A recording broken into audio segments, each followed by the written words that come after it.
Okay, so welcome back, everybody. Happy Wednesday. Yeah, 2015, first class of 2015. How many folks saw the pro exam, the AGA pro exam? The games were being broadcast on KGS. Anybody check those out? So when they say exam, are there actual problems you have to do, or is it just no? It's like you have to win to become a pro. Okay. I always wondered about For that. an American pro? Yeah, American pros. That's right. happening now? It's happening now. We got 4 of them. Oh, 4. We've been doing it for 3 years. We got 2 the first year, and then 1 each year after that. Who are the pros? We've got Andy Liu, Gansheng Shi, who won last year? Calvin Sun, and this year Ryan Lee, also known as Crazy Wind on KGS. If you know. He's Crazy Wind? He's Crazy Wind. Oh, yeah, you might know him because he plays a lot of Blitz games. All of my dams play Blitz games. Yeah, that's right. Also, this past week was the Jin Chen tournament. How many folks competed in that? One guy who won 2nd place for $50 in their session.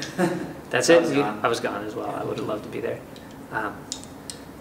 Still remember Jin Chen. He was a great guy. Anyway, moving on. So one of the things I wanted to do was just, this is a really quick, short class. People want to play games after this.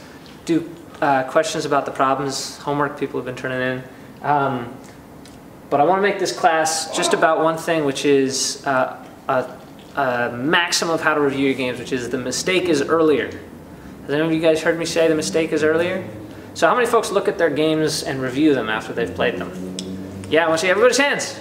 Sometimes. Oh, sometimes. Okay. Sometimes it's better than not at all.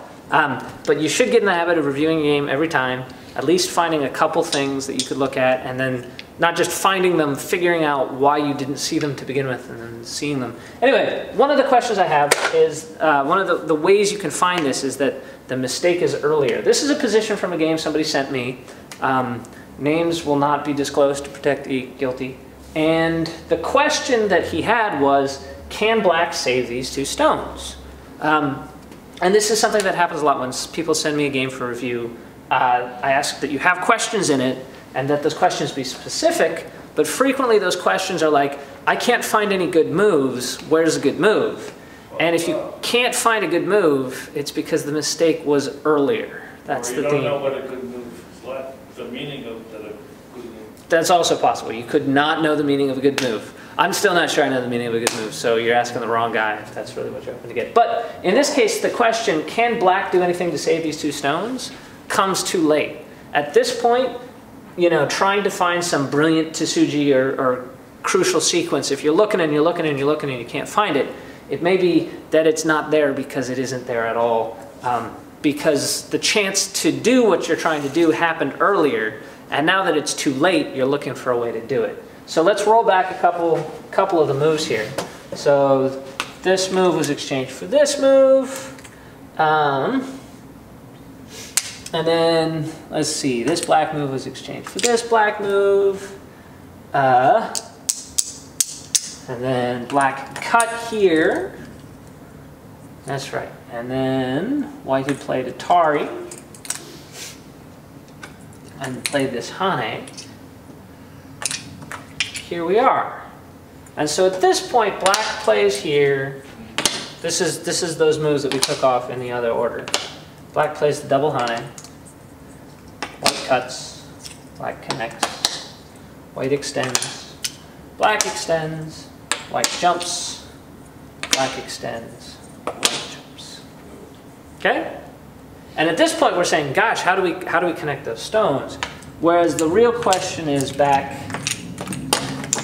at this point, what's the right way for black to try and attack these? He's got a real problem with his shape here. He's going to have some trouble putting these stones under as much pressure as he'd like to. But that's just because he has a liberty problem here. This is actually a fairly robust shape. And he does have this nice solid disconnection here. So that question isn't an impossible one, but I thought this one might be questionable.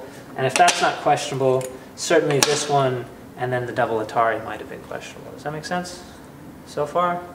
So good. So for instance, right now, if instead of playing the double Atari, if we just draw back, white may do something else. In this case, there's still cut Aji If black gets a stone out here, there's obviously a net right there. But if nothing else, this is more promising than the previous pattern, right?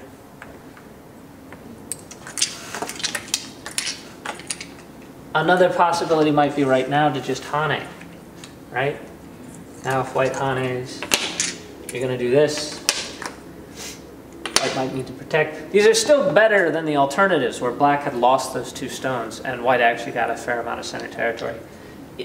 This way, even if black can't catch this whole group, he'll still end without giving white those stones and that territory in the original position, right?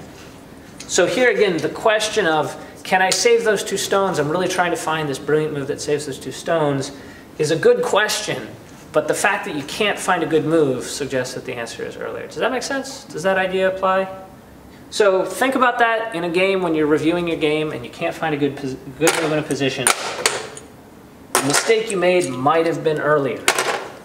So far, so good?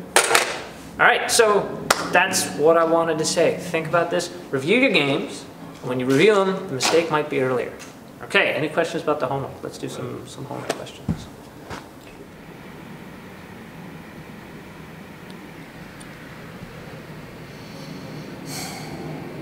What do you think, man?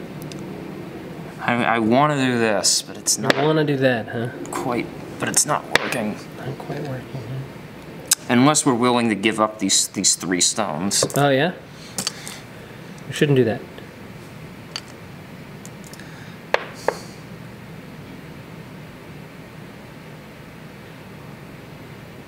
What makes you think you have to give them up at all? I don't want to. Okay.